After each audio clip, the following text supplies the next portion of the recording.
Ini saya kecil. Di spoiler itu saya yung di spoiler.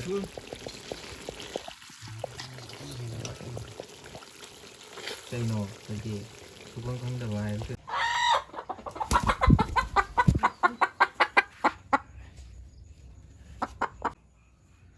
MEITEI'S không là gì đó bay putra nggak mat lah nggak ada ya MEITEI'S ini nak ngang sang tay gitu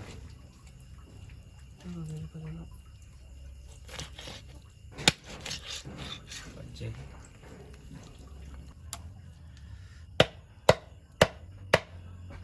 masih ditongjarak mèo marum jo pu lại làm mẹ marum jo mu yao lại làm mẹ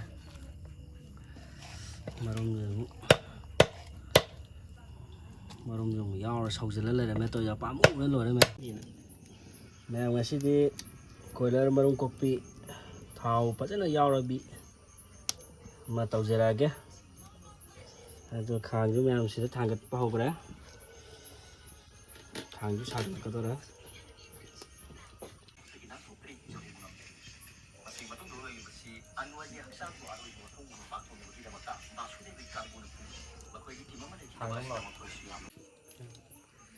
em thao về chân giờ kia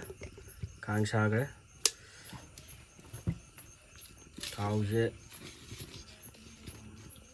cái làm về chân giờ đấy ni là anh tàu chân giờ này sẽ thao một lẽ cái lô hạt chân giờ đấy lô ngô đấy thao cái cũng mình để đi rồi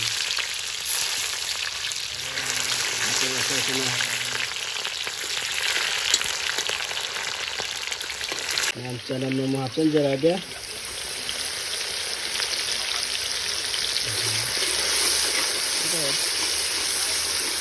mình thấy này mình xin một hạt chân giờ này kia tôi gạt nó làm trong qua chơi cái này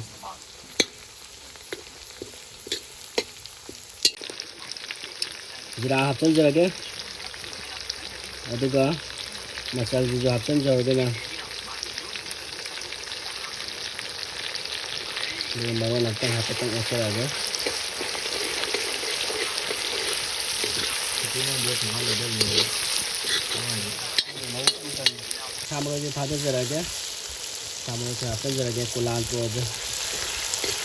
juga hapsan nanti asal aja aja hapsan ada yang sama aja kita nggak salah pada masih kita nggak salah pada han beda saat sen jara ke do marin makhong hana thada jara ke han bai marin lal lage makkal lae makok mathang da kale samla ga aduga marum ji ga petang ot khai jara ke na hana sian thada jara ga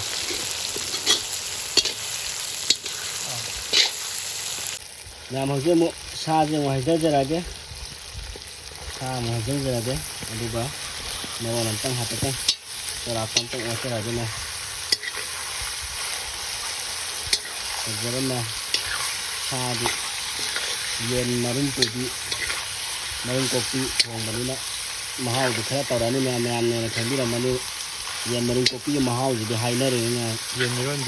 miron đi chứ mà hao thì mấy tiền này xa đã thùng trăng này nè bạn thùng cái tăng chạy chân giờ kìa thùng cái tăng ở đây test tao vừa cái tăng ngoài giờ nè bạn mẹ em học mà không ra mua hạt tăng cục chân giờ kìa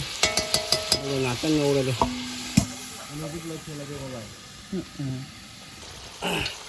mấy mà không hẳn với đó mấy cái thổ la mẹ khi mấy cho mẹ Tết cần đợi vào hạt ngâu về tôi nè mấy tay kém pa phải rồi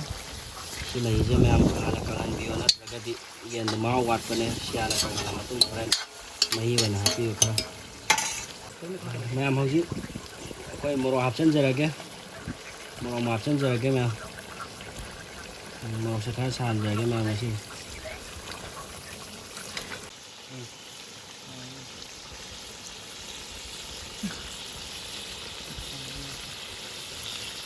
ꯃꯌꯥꯝ ꯍꯧꯖꯤꯛ ꯃꯆꯨ ꯊꯥꯛꯆꯤꯜꯂꯛꯑꯒꯦ ꯃꯆꯨ ꯍꯥꯞꯆꯤꯟꯖꯔꯒꯦ ꯃꯆꯨ ꯑꯩꯈꯣꯏꯒꯤ turmeric powder ꯍꯥꯞꯆꯤꯟꯖꯔꯦ ꯃꯌꯥꯝ ꯑꯗꯨꯒ ꯍꯥꯏꯐꯦꯠ ꯃꯔꯣꯟ ꯑꯃꯇꯪ ꯍꯥꯞꯄꯒꯦꯅ ꯅꯪꯒꯥꯏꯖꯔꯒ ꯑꯣꯠꯈꯥꯏꯖꯔꯒꯦ ꯃꯔꯣꯟ ꯑꯃꯇꯪ ꯃꯨꯟꯅꯅꯕ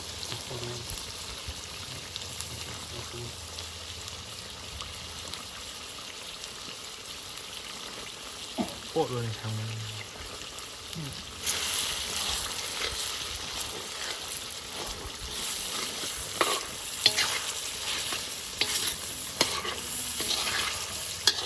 ꯐꯖꯔꯦ ꯃꯌꯥꯝ ꯃꯆꯨ ꯊꯥꯛꯆꯤꯟꯈꯤꯕꯗꯒꯤ ꯃꯤꯛꯁ ꯄꯥꯎꯗꯔꯁꯦ ꯑꯃꯨꯛ ꯍꯥꯞꯆꯤꯟꯖꯔꯒꯦ ꯆꯤꯂꯤ ꯄꯥꯎꯗꯔꯁꯦ ꯃꯆꯨꯒꯤ ꯃꯇꯨꯡꯗ ꯃꯤꯛꯁ ꯄꯥꯎꯗꯔꯁꯦ ꯑꯅꯤ ꯍꯥꯞꯆꯤꯟꯖꯔꯒꯦ ꯃꯆꯨ ꯈꯔ ꯐꯖꯍꯜꯂꯒꯦ ꯃꯌꯥꯝ ꯉꯥꯡꯁꯪ ꯉꯥꯡꯍꯜꯂꯒꯦ ꯑꯗꯨꯒ ꯍꯥꯏꯐꯦꯠ ꯃꯔꯣꯟ ꯑꯃꯇꯪ ꯑꯣꯠꯆꯔꯛꯑꯒꯦ ꯃꯌꯥꯝ ꯍꯥꯏꯐꯦꯠ ꯃꯨꯟꯍꯜꯂ ꯃꯇꯨꯡꯗ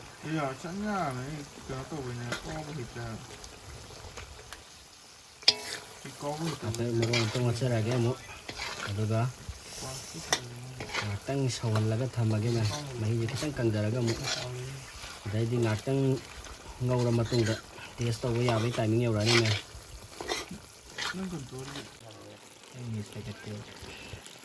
ꯀꯣꯏꯂꯔ ꯑꯣꯏꯅ ꯇꯧꯁꯜꯂꯦ ꯌꯨꯝꯒꯤ ꯀꯣꯏꯂꯔ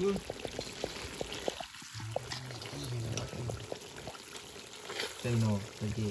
ꯁꯨꯈꯪ ꯈꯪꯗꯕ ꯍꯥꯏꯕꯁꯦ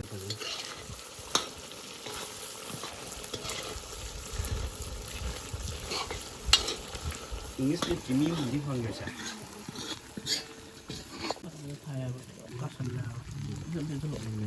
चलो तो लग गया मैं मतलब लगा है मैं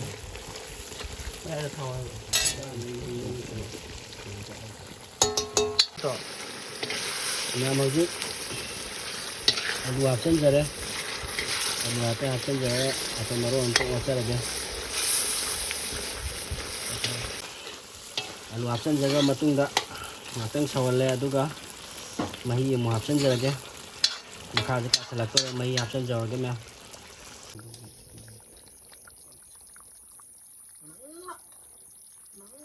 luga luga